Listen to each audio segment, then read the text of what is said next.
ITBP अपने साहस के लिए जानी जाती है। ये हिमालय की विषम परिस्थितियों में भी जीना जानते हैं, इसलिए आईटीबीपी जवानों को हिमवीर भी कहा जाता है।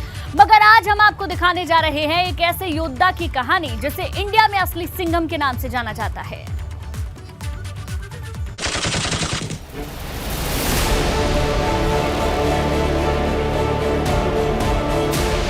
ये हिंदुस्तान की असली योद्धा हैं।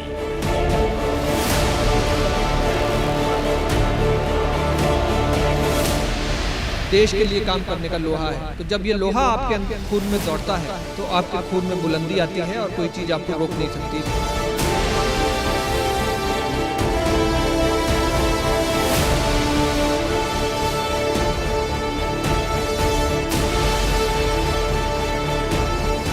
इन्हें हराना मुश्किल ही नहीं, नामुमकिन है।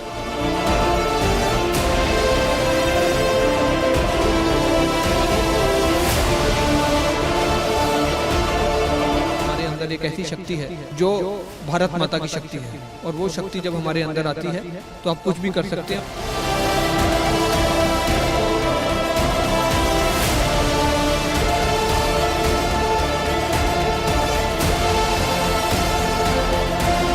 ये कई महीने तक हिमालय की चोटियों पर डटे रह सकते हैं।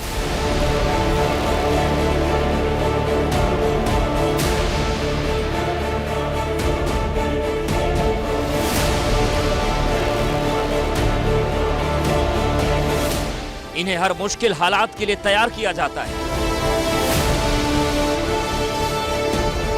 इनका हौसला तोड़ना बेहद मुश्किल है।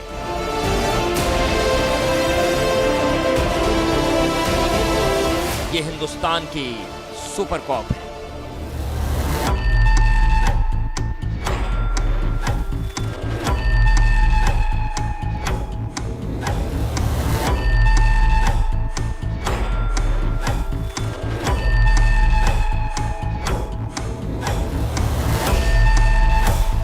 आईटीबीपी जवान अपने साहस और कर्तव्य निष्ठा के लिए जाने जाते हैं। इनके दिल में सिर्फ देशभक्ति बसती है, इनके लिए उससे बढ़कर कुछ भी नहीं। मगर इनके अंदर ये जज्बात कहां से आता है, इन्हें सब कौन सिखाता है, इसके लिए एबीपी गंगा पहुंचा है देहरादून में आईटीबीपी मुख्यालय, जहां हमारी मुलाकात हुई डीआईजी मनु महाराज से। डीआईजी मनु महाराज का कहना है कि देशभक्ति इंसान के खून में होती है और देशभक्ति की वही सोच उसके अंदर उम्र भर रहती है। देश के लिए काम करने का लोहा है। तो जब ये लोहा आपके अंदर खून में दौड़ता है तो आपके खून में बुलंदी आती है और कोई चीज़ आपको रोक नहीं सकती। यही चीज़ मुझे भी प्रेरित करती है। आप देखेंगे जब झंडा हम हाथ में पकड़ते हैं तो हमारा रोम रोम खड़ा हो जाता है। क्या कारण है उसका? कि हमारे अंदर एक ऐसी शक्ति है जो भारत माता की शक्ति है, और वो शक्ति जब हमारे अंदर आती है तो आप कुछ भी कर सकते हैं। और हिमवीर जो है उसका एक परिणाम है। आपको जो एक फिगर दिखती है एक सिपाही की, वो खाली एक सिपाही नहीं है, वो भारत माता का दूत है। आईटीबीपी वो फोर्स है जिसकी किसी से कोई बराबरी नहीं है। इनका काम का अपना अलग तरीका है। मनु महाराज भी हिंदुस्तान के एक ऐसे ही योद्धा हैं जो अपनी कार्यशैली को लेकर जाने जाते हैं। मनु महाराज बिहार कैडर के 2005 बैच के आईपीएस ऑफिसर हैं। फिलहाल वो डेपुटेशन पर हैं और डीआईजी आईटीबीपी ग्रुप में अपनी सेवाएं दे रहे हैं।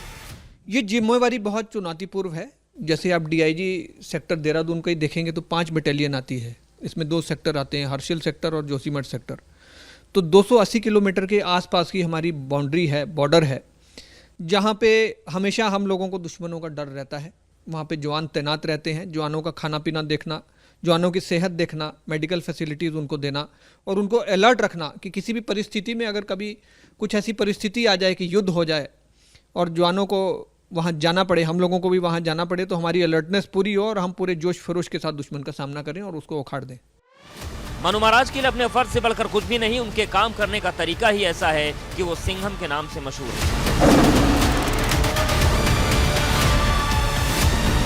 मनु महाराज इससे पहले बिहार पुलिस में भी अपनी सेवाएं दे चुके हैं। पुलिस में रहते हुए भी उनके काफी चर्चे रहे।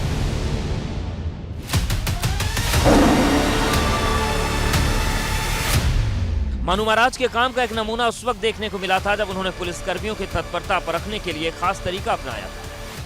काफ़ी कड़क अफसरों में आपका नाम शुमार है। बिहार में आप सेवा दे चुके हैं। किस तरह से ये मतलब जो एक सिंघम के तौर पर आपको जाना जाता है, तो कुछ कहानी इसके पीछे?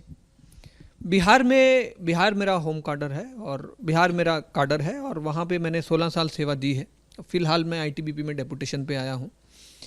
बिहार की धरती पर काम करने का मुझे मौका मिला, वहाँ के लोगों की सेवा करने का मौका मिला, वहाँ के अपराध के खिलाफ लड़ने का मुझे मौका मिला। एक पुलिस ऑफिसर की जो इच्छा होती है और एक जो जुनून होता है कि अपराधियों के खिलाफ काम करना, जुनून के साथ उनके पीछे पड़ना और लोगों को अपराध से मुक्ति दिलाना। और जहाँ पे आप काम कर रहे हो वहाँ के लोग अगर ये समझें कि हम फ्रीली घूम सकते हैं सड़क पर बिना किसी डर के, और आप वहाँ के एसपी हो, तो उससे बड़ी उपलब्धि आपके लिए कुछ नहीं होती। बदमाशों में भी मनु महाराज का खौफ ऐसा था कि बिहार राज्य में जहां कहीं भी कानून व्यवस्था बिगड़ती थी तो मनु महाराज की पोस्टिंग कर दी जाती थी।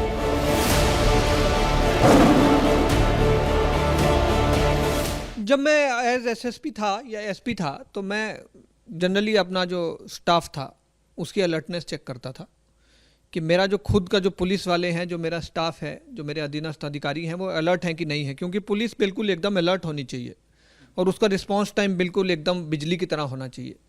तो उसी क्रम में एक बार ये मैंने ड्रिल किया था कि थाने से एक जिप्सी उठाई थी और देखा कि उस जिप्सी को जब मैं उठा के ले गया तो थाने का कोई अधिकारी उसमें वहाँ पे मौजूद नहीं था। तो उनको जब पता लगा कि जिप्सी गायब है तो वहाँ खलबली मच गई थी। तो उसी में मैंने एक ट्रायल किया था कि मेरे जो अधीनस्थ पदाधिकारी हैं वो किस तरह से अलर्ट हैं, और ये बार बार जो पुलिस ऑफिसर्स हैं उनको इस तरह से ट्रायल करना चाहिए, सिविल में भी घूमना चाहिए। अब जबकि मनु महाराज आईटीबीपी में अपनी सेवाएं दे रहे हैं तो यहाँ पर भी पूरी ईमानदारी और निष्ठा से ड्यूटी कर रहे हैं, क्योंकि चीन सीमा से लगता हुआ इलाका होने की वजह से उत्तराखंड में आईटीबीपी की जिम्मेदारी बढ़ जाती है, जिससे मनु महाराज बखूबी समझते हैं। एबीपी गंगा के लिए देहरादून से विनोद कुमार की रिपोर्ट।